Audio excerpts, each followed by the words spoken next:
जय भीम दोस्तों, स्वागत है आप सभी का मेरे शिल्पी अम्बेडकर चैनल में। दोस्तों, भीमा का ये 99वां एपिसोड चल रहा है और इसकी शुरुआत होती है सुबह के समय से। भीमा तैयार होकर के जा रही थी अदालत में। वहाँ पे फूलमती आती है और उनको भला बुरा सुनाने लगती है कि मैं इसीलिए समझा रही थी तुमको, हमेशा इसीलिए समझाती आ रही थी।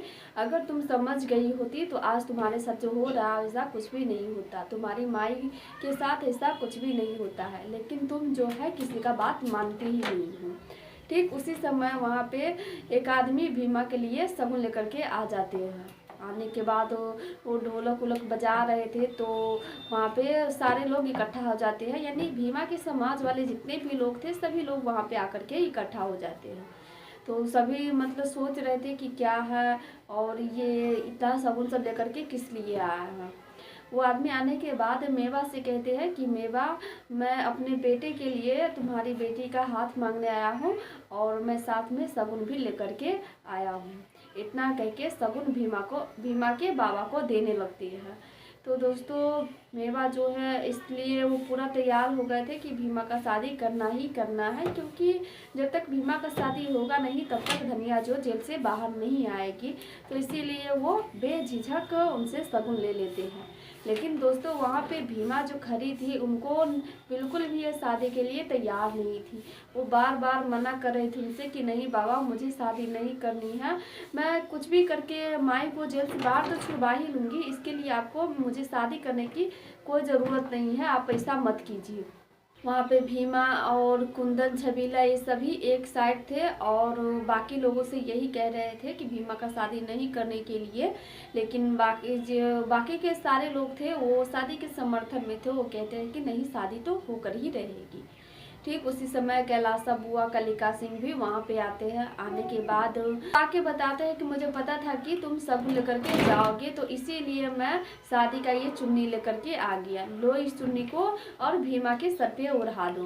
तो दोस्तों, वो आदमी थे वो आगे बढ़ते हैं चुन्नी लेने के लिए, लेकिन कैलासा बुआ उस चुन्नी को नीचे जमीन पे फेंक देती है, क्योंकि भीमा के साथ साथ वो भी छोटी बिरादरी से ही थे, तो इसीलिए जमीन पे चुन्नी को फेंक देते हैं। तो वो आदमी नहीं करना चाह रहे थे अपने बेटे का शादी भीमा से, क्योंकि उनके नज़र में भीमा एक लड़ाकू लड़की है, हमेशा लड़ती रहती है, झगड़ती रहती है, तो इसलिए वो नहीं करना चाह रहे थे। लेकिन लालच में आकर के उनको शादी करना पड़ रहा था, और अगर नहीं करते तो कैलासा बुआ और कलिका सिंह पता नहीं उनके साथ क्या कर देते, इसीलिए वो उनका बात मान लेते हैं। तो चुन्नी ओढ़ाने की जब बात आती है तो वो यही बात सोच रहे थे कि क्या करे कैसे करे, ये तो ज़बरदस्ती की शादी हो रही है। तो कैलासा बुआ और कलिका सिंह बार बार उनको उकसा रहे थे कि चुन्नी उठाओ, मुंह क्या देख रहे हो, ओढ़ाओ भीमा को चुन्नी। तो उसके बाद वो आदमी चुन्नी लेकर के भीमा के सर पे ओढ़ा देते। लेकिन उससे पहले भीमा वहाँ से भागने लगती है कि नहीं, मैं जा रही हूँ अपनी माई को छुड़वाने, आप लोगों को जो करना है कीजिए, लेकिन मैं ये शादी नहीं कर सकती हूँ। अपने बाबा से वो इतना तक कहते हैं कि बाबा, माई तो कैसे भी करके छूट ही जाएगी, लेकिन आप बिना मतलब कि मेरी शादी करवाने पे लगे हुए हैं, आप रहने दीजिए। लेकिन नहीं मानते हैं कोई भी। भीमा जब वहाँ से भागने लगती है तो फुलमतिया और मेवा दोनों उनका हाथ पकड़ लेते हैं। हाथ पकड़ने के बाद जो आदमी वो थे वो आकर के भीमा को चुन्नी ओढ़ा देते हैं।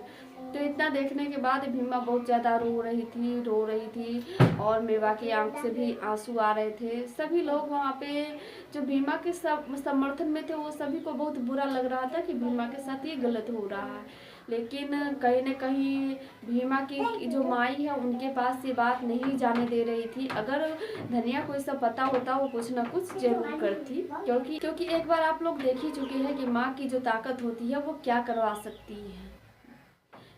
सब कुछ मतलब होने के बावजूद भी वो कैलासा बुआ के घर के अंदर चली गई थी। तो आप लोग समझ ही सकते हैं कि ये बात अगर भीमा की माई को पता चलेगी तो क्या करेंगी। लेकिन ये बात कहीं ना कहीं उनसे छुपाई जा रही थी। भीमा की जो बड़ी बहन बिंदिया है वो अपनी माई के पास बैठी थी, उनके लिए चाय लेकर के गई थी। तो और कह रही थी कि माई चाय पी लीजिए। तो धनिया जो थी बार बार भीमा के बारे में पूछ रही थी और ये भी पूछ रही थी कि सच में कैलासा बुआ ने कोई शर्त नहीं रखी है।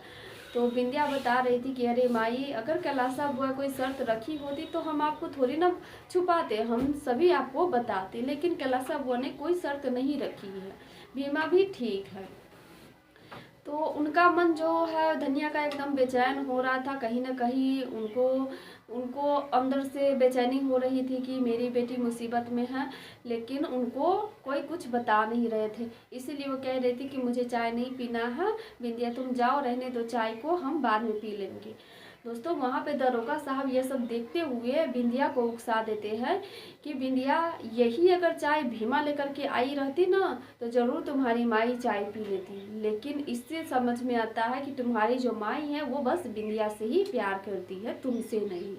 इतना सुनने के बाद बिंदिया के अंदर भी ये बात भर जाती है कि सच में माई ऐसा ही कर रही है, वो बाकी लोगों से कुछ भी प्यार नहीं करती है, बस भीमा के लिए ही, भीमा से ही प्यार करती है।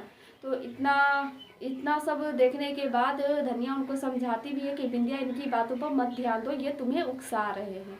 लेकिन फिर भी वो कहने लगती है कि हाँ माई ठीक ही तो कह रहे हैं, अब चाय आप तभी पीना जब भीमा लेकर के आएगी। इतना करके वो चाय उठाती है और वहाँ से चल देती है। वहीं दूसरी तरफ ना चाहते हुए भी सारा चीज़ हो जाता है, भीमा के माथे पे चुन्नी उड़ा दिया जाता है। साथ में कलिका सिंह उस आदमी को पैसे भी देते हैं कि लो कुछ पैसे शगुन के तौर पे दे दो, तो आदमी पैसे भी दे देते हैं। जिसके बाद कैलाश बुआ कलिका सिंह कहते हैं कि अब हम चलते हैं कोर्ट में, और ये सारा बाकी काम तो हो गया, अब हम ये तय करके बताएंगे तुम लोगों को कि कब हल्दी की रस्म है, मेहंदी की रस्म है, शादी की रस्म है, कब है, इस सब का हम तारीख निकाल करके तुमको बता देंगे। इतना कह के वो दोनों वहाँ से चले जाते हैं। उन सभी के चले जाने के बाद सभी लोग अपने अपने घर चले जाते हैं। घर के अंदर भीमा, छबीला और कुंदन ये तीनों मिलकर के बहुत ज़्यादा रो रही थी। भीमा उन दोनों से कह रहे थे कि कुंदन भैया, छबीला चाचा, कुछ तो कीजिए जिससे ये शादी रुक सके, लेकिन वो दोनों चाह कर भी कुछ नहीं कर पा रहे थे। मेवा वहाँ पे आते और कहते हैं कि कोई कुछ नहीं करेगा, और अगर करेगा भी तो हम उसे करने नहीं देंगे। आज धनिया की कोर्ट में सुनवाई है, तो चलो तुम सब हमारे साथ देखते हैं कि वहाँ पे क्या होता है। और भीमा, तुम्हें हमारी कसम है कि ये सारी बातें तो अपनी माई को बताओगी। दोस्तों मेवा जो है भीमा को कसम दे देते हैं कि यहाँ पे कुछ भी जो हो रहा है उसके बारे में धनिया को ना पता चले, और साथ में बाबा साहब के भी कसम दे देते हैं कि ये जितना कुछ हो रहा है उसके बारे में धनिया को कुछ भी पता ना चले। इतना कह के सभी वहाँ से चले जाते हैं। दोस्तों भीमा वहीं पे बैठ करके रो रही थी। उसी समय वहाँ पे बिंदिया आती है। बिंदिया को देख करके भीमा उनसे पूछती है कि दीदी बताइए ना, माई कैसी है मेरी माई। तो वो बहुत गुस्सा में थी बिंदिया, तो बार बार भीमा उनसे पूछ रही कि दीदी आप चुप क्यों हैं, बताइए ना कैसी है माई। जिसके बाद बिंदिया क्या करती है, वो जो चाय रखी हुई थी, गरम चाय था, वो सारा चाय भीमा के हाथ पे उझिल देती है, गिरा देती है, जिससे भीमा का हाथ जल जाता है। और साथ में ये भी कहती है कि बिंदिया, माई बिल्कुल भी अच्छी नहीं है, और अगर माई जेल से बाहर नहीं आती है ना तो इस सब का जिम्मेदार भीमा तुम होगी। मैं तुम्हें कभी भी माफ़ नहीं करूँगी और ना ही कभी तुमसे बात करूँगी। इतना कह के वो वहाँ से चली जाती है। भीमा का हाथ में जलन हो रहा था, इसलिए वो बहुत ज़्यादा रो रही थी। एक तरह से उनके साथ बहुत गलत हो रहा था, जिससे वो और भी बेचैन हो रहे थे, बहुत ज़्यादा रो रही थी।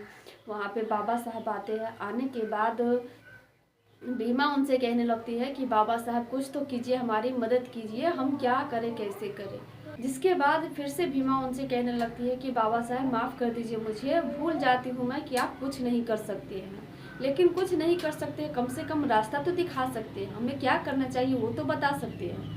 बाबा साहब उनके हाथ को अपने रुमाल से सहलाते हैं कि उनको ठीक हो जाए, और एक बात कहते हैं कि भीमा, तुम्हारे जीवन में कुछ भी हो रहा सभी को तुम अभी भूल जाओ, बस इस बात को ध्यान दो कि तुम्हें अदालत में जाना है और तुम्हें अपनी माई को छुड़वाना है, कैसे छुड़वाना है वो तुम समझो। तो यही बात भीमा समझ जाती है और कहती है कि ठीक है बाबा साहब, मैं कुछ नहीं सोचूंगी सिवाय अपनी माई को। अब दोस्तों देखना यही है कि भीमा अपनी माई को छुड़वाने में सफल हो पाएगी या फिर नहीं। आप लोगों को क्या लगता है कमेंट करके ज़रूर बताइएगा। फिर मिलेंगे दोस्तों अगले एपिसोड में, तब तक के लिए जय भीम।